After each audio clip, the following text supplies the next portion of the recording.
Travis Reier and Charlie Potter, the BamaOnline.com staff, with another edition of Instant Analysis. And Charlie, a lot different vibe around this team this past week after the big win over Georgia in Athens.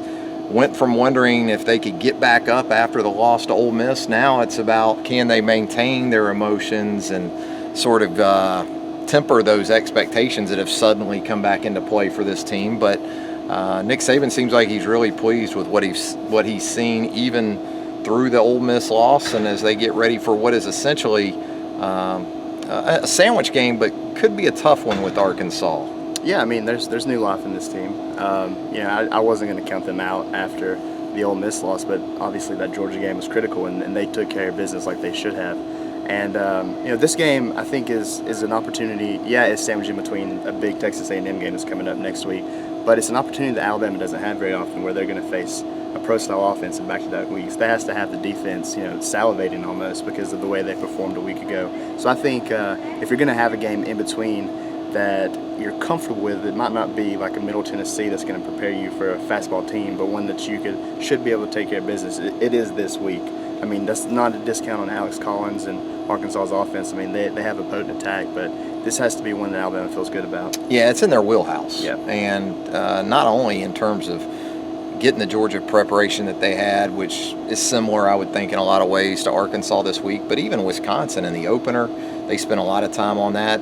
And the way Alabama plays, you heard Nick Saban talk about that today, sort of the way they play offense helps them in a game like this, because run game-wise, they do a lot of the same things. Maybe not in total philosophy is it the same, but there's conceptually some similarities, I think, between Arkansas and Alabama. But, another phone booth type game for the defense for Alabama. I think offensively a big week because they need to stack. And we talked about this before, and they haven't done it really this season. Stack another really solid four-quarter performance on the offensive side of the ball on top of what they did at Georgia. Yeah, I mean, they went out and tried to establish that identity, and now it's all about consistency. Mm-hmm. It was an impressive game, especially the first half for Jacob Coker. And Derrick Henry's been doing what he's been doing all season, except he saw a career high in carries, which that has to make Alabama fans happy. And now, I mean, you go against a team that had a big win over Tennessee. Some people were counting them out early, but here they are. They're back in the hunt a little bit. But I mean, it's an opportunity to get things rolling. I mean, that's what Alabama fans have been expecting. I mean, after the Wisconsin game, you thought this is what we're going to see, but then they kind of fell flat. This is a week to try to get that consistency rolling, and it's a good opportunity to do that. Looking at the run game specifically, Derrick Henry's been about what we've expected him to be. He's averaging over 100 yards a game. But do you think the discrepancy maybe in yardage, maybe even attempts to an extent, has been a little greater between himself and Kenyon Drake than maybe what people thought going into the season? Yeah, I mean, it's definitely different than what I thought. I mean, I was expecting big things from Kenyon. He was a big part of the offense before he went down with injury last year, and that just really hasn't been the case this year. And I don't think it's a lack of touches. I mean, you could see early in every game that they try to get things rolling with Kenyon. But, as Nick Saban's pointed out, he looks like he's trying to hit a home run ball every time he touches the football. We've talked about in the press box, he's going outside when he just needs to, stick his foot and then, run upfield. And he's done that a couple of times, but I would say only maybe 10-20% of his carries is he doing that. And at the same time, he hasn't been really used in the receiving game as much as we thought too. I think that could change a little bit, especially with Robert Foster going down with the injury, and you're playing some younger guys, even though guys like Calvin Ridley are stepping up. But we saw this week in practice that Drake's been working with the receivers, so that might be a focal point moving forward, which I was kind of surprised it wasn't in the early goings. Yeah, probably more of a perimeter guy when you get right down to it. Can do some things on the interior, but there's a knack for running between the tackles. Yeah. There really is. There's a feel to it. You've seen it with the guys who've done it here. Mark Ingram had just a knack for it. So that leaves the interesting question of maybe we see more Damian Harris, Bo Scarbrough. I know the fans are dying to see more Scarbrough, and watching him in practice today, he certainly looks the part. There's no doubt about that.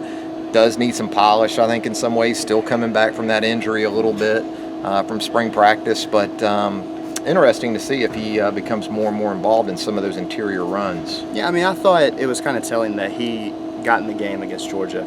I mean, the first team offense stayed out there almost the entirety of the game, And I think it was a little bit telling that he got out there for 2 carries to end the game. You know, we want to get you into this situation where you're going to get hit by an opposing team in harsh conditions. I mean, I know a lot of the Georgia fans were no longer in the stadium, Right. but I mean, he gets that a little bit of experience. Just to play. Exactly. I mean, he has a lot of rust that he needs to knock off, and I mean, he only got 5 yards on 2 carries, but you're in there with the second team offensive line, and the field's completely torn up from the rain and everything. And I mean, he looked okay. I mean, he didn't look bad.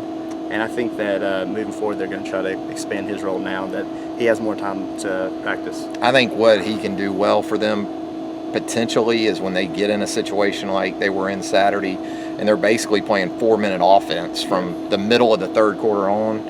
I do think physically he's got some lean to him, so he can grind out a first down on 3 straight carries.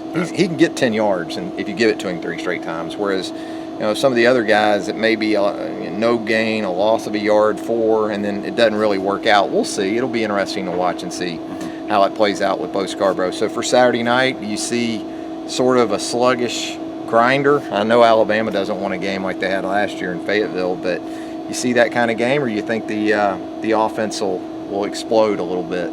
I mean, I think the offense carries over from the Georgia game.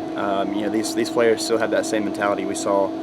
Even ahead of the Louisiana Monroe game, they're still pretty focused. They came in kind of a little bit of a joking attitude to begin the season, but they're pretty much business like. They've stuck to that. So I would expect much of the same. I don't know if they'll put together a complete game, like almost a perfect game like they did against Special Georgia. teams and defense helped Exactly. out too. I think we'll see the same thing for the defense. It's just like we said, does the offense keep up with that consistency? I think we'll see a lot of good things. I mean, Calvin Ridley has that one game under his belt, and I mean now we just expect to see him rolling from here on. So I think it won't be.